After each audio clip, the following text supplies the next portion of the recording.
Welcome to the Self-Awareness and Self-Compassion Podcast, formerly known as the Full Spectrum Feeling Podcast. I'm your host, Blaise Schwaller, life coach, mom, and former tattoo artist. I help people heal their past, speak their truth, and love the lives that they're living now. Join me here every week for conversations on how to live an imperfect but fully engaged life that embraces all the feels so that you can stretch into your best life while enjoying the you that's here right now.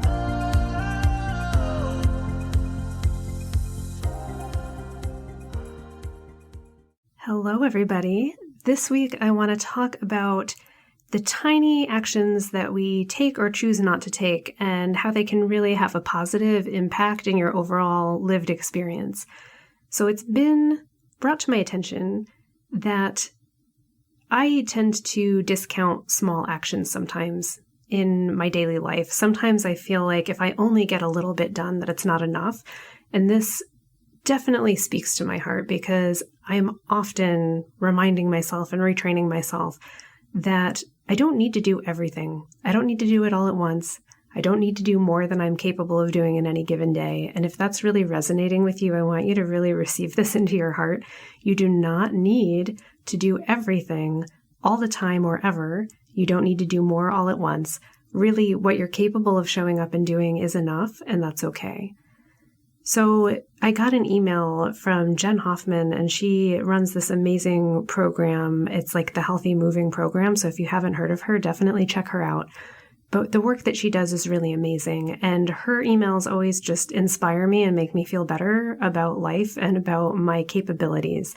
So she talks about healthy movement and how movement is a nutrient in your life and that you need to have that movement in order to be healthy, but also to remember that even the tiniest, smallest action adds up and that it is worth it. Now, I get it because often I discount if I've not tried hard enough, if I'm not making enough time for an entire mile walk, or if I haven't gotten up and moved from my desk enough today. And, like we all wear these wearable devices now and it'll do, hey, don't you want to stretch your legs a little bit and move around? And it's interesting because it's like we live in this culture of punishment that says, no matter what, you're just not doing it right. And that's honestly not a healthy place to live in. We should more be living in a place that reminds us that we're kind of awesome and even just moving a little is good. So I'm trying to take those little reminders of, hey, you haven't been moving enough, instead of reading it that way to go like, hey, if you get up and even move for just a little bit, like even if you just stood up and then sat back down, that counts and it's better than not having stood up and sat down.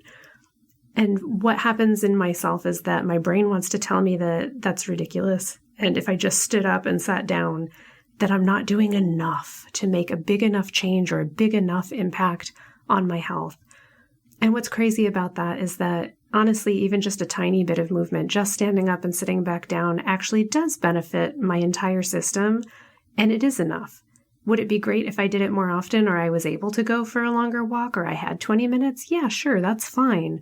But it is okay if that was all I had time for. If it was all I could actually make myself physically do, if I was too tired or too sick or whatever to do it. So I want to talk about that too, because I'm coming off of 2 weeks of having had COVID and my whole household having COVID. And it's been a while since I've encountered this. So the last time I got it was probably a year ago and it didn't affect me in the same way as it is now. But some things are the same and some things are different. And I'm needing to go at a different pace than I normally want to. Now, I talk a lot on this podcast about how my general pace tends to be like eternally plodding forward, but not at a run. I'm not the kind of person that wants to do 1,000 things very quickly. I like to do 3 or 4 things kind of slowly but consistently and then just keep building momentum. Because of that, I tend to judge myself if I'm not even doing that pace because I think of myself as like this really slow plotter who is like always making progress, but at a snail's pace. And if I feel like my snail's pace is even slower, then I feel really shitty about myself. And yet, events happen in life that make you confront reality. Reality for me lately has been that it's been extremely exhausting to do just normal basic activities. I had an entire week where I basically just laid in bed. When I finally got back out of it, It took me a while to be able to think on a consistent basis. And honestly, I'm still battling that a little bit, where I'm having to pay a lot of attention to how I'm fueling my body and what I'm giving myself in order to have mental clarity, to be able to even record a podcast or show up for my clients and whatever it is. All of those things take more energy for me currently than they did before COVID. I understand that this will improve. It may take a while. Does it make me angry? Yeah, it pisses me off, but here I am. And it's cool to remind myself that even just small actions are building up and are increasing my resiliency. They are making a difference in how quickly I'm going to recover. They're making a difference in my lived experience and my experience of pain. I have found that COVID for me has a lot more of the neurological nerve symptoms, where I get more pins and needly sensations, more slight numbness that isn't in my limbs. I get more difficulty breathing in a weird way, like not like, oh my God, I can't breathe, but just like, oh, I'm really exhausted doing something that seemed very simple for me a week ago. Like I could just go up and down the stairs all day long, and now just going up once makes me go, oh man, I think I just need to lay down on the bed for a few minutes. And it's easy to get discouraged and feel like, oh God, what's the point? And I'm realizing that it's important for us in these moments to recognize the point was that we were able to do something, that even if I need a rest, it still was movement. It still is adding up to helping me build up that strength, helping me, have an experience of being on a different level of my house. Like I'm upstairs, I'm downstairs, I can do different things, and that is all good and it's beneficial. When I don't see the benefit, when I just focus on the negative and what I can't do, my experience of my lived life sucks, and it's not as fun.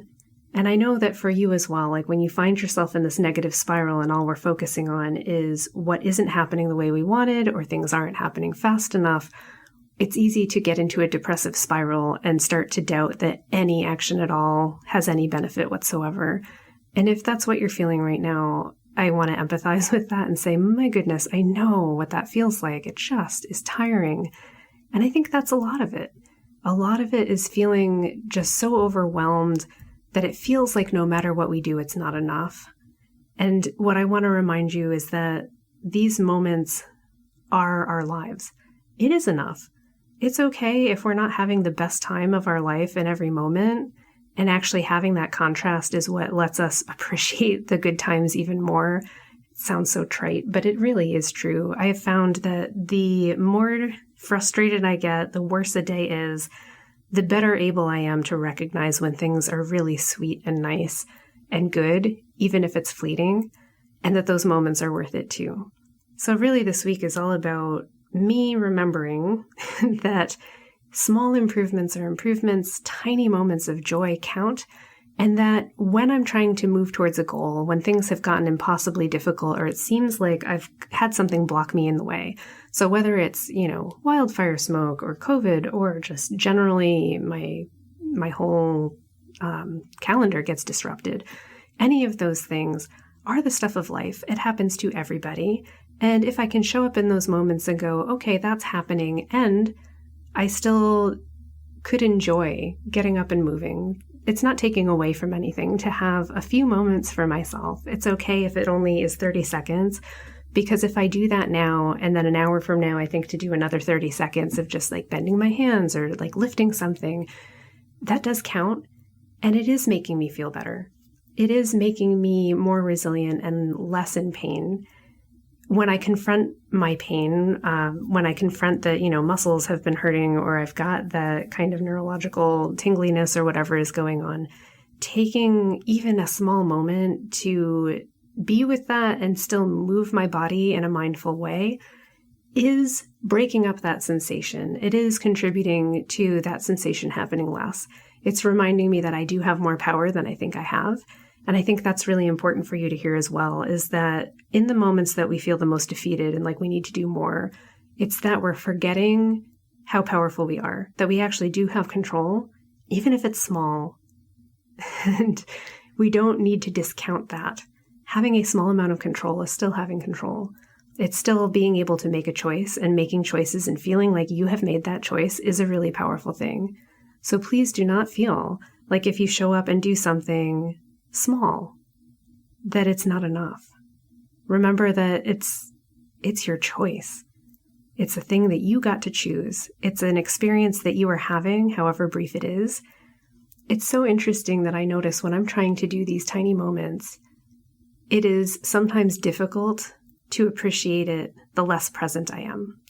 And what I mean by that is when I'm in my mind rushing ahead to where I think I should be. So the more I'm doing that, the less I'm able to appreciate that 30 seconds or 1 minute that I had of doing an action that I chose. So something that I'm really trying to practice this week that I wonder if you would benefit from as well is taking a moment to get present before I do the action so that I'm not running off in my head being somewhere else and judging how much I'm taking away from whatever other activity I probably should be doing. That just makes the whole experience crap. So what I've been doing is taking a moment to really breathe in. I'm looking around the room and trying to get immersed in the actual physical moment that I'm in, to notice what's the color of the room, what's the texture of an object in front of me, what temperature am I feeling on my skin? Is there something that I could reach out and touch? Am I smelling something? And that's actually been interesting for me to ask lately because with COVID, everything is either smelling wrong or not as much as it usually does. So retraining my brain on that. As I do it, I'm much more physically in my room. So like right now, I'm noticing the microphone in front of me, the texture of the microphone part that's taking in the sound. I've got my foam that's behind it. It's purple, but it has like these amazing little sparkles like mica. And it's really lovely and reminds me of outer space. I'm seeing that there's the stand and I can see the texture of the metal, like the hammered metal that went into making the stand for these foam sound catchers. I don't even know what to call them. That's okay. The little red light on the microphone. So all of those things are bringing me into this present moment. I'm hearing my voice. I'm noticing my breath. And I breathe out. And I've been taught actually to breathe out like a kind of blowing out candles and then taking in another breath and then doing that deep relaxation like and then moving in to the activity that I've chosen to do. And in doing that, I feel like it stills my mind enough to not be in so much judgment. So I would recommend everyone try that at least once just to see what that experience is like, to be able to bring your attention to your moment, to breathe out and relax into your body, and then do the thing. And then just take that 1 minute, 30 seconds, and just begin. And that for me has been a game changer to realize that I can actually start a project if I just stop thinking about the 5,000 things and only focus on the one thing or focus on this moment. It's actually reminding me about how much I appreciate doing things with my hands, and sewing has been very helpful to be able to just have a needle and thread in my hands. I'm moving, I'm doing something. It grounds me in this present moment. It gives me a sensation of being connected in the moment. And it's giving me something to do that isn't thinking about all the things that I could be doing, should be doing, wish I had already done by now in my life. Thank God for that. My friends, may you find your moment. May you find yourself actually here now, able to connect with where you actually are and realize that it's actually okay. We can be here right now, no matter how it is. And in that moment, when we recognize that we're here, that is where all of our power is, to choose anything. And even if we choose to do something only for 30 seconds or 2 minutes, all of those choices add up, they're beneficial, and they are changing your life. May you find the little changes and the little choices adding up in your favor, celebrate them, and keep making more. I'm sending you so much love this week and wishing for you to really find that flow and find that peace. It really is like an inner peace when you're able to just be present, even for 30 seconds. I know you can do this. I will see you next week, and thanks for joining me.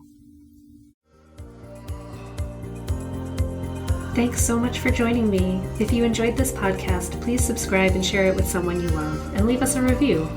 You can learn more and get some self-compassion tips and tricks by visiting coachwithblaze.com, where you can sign up to get my free booklet on overcoming anxiety, overwhelm, exhaustion, and burnout. I'm sending you so much appreciation and love, and I'll see you next time.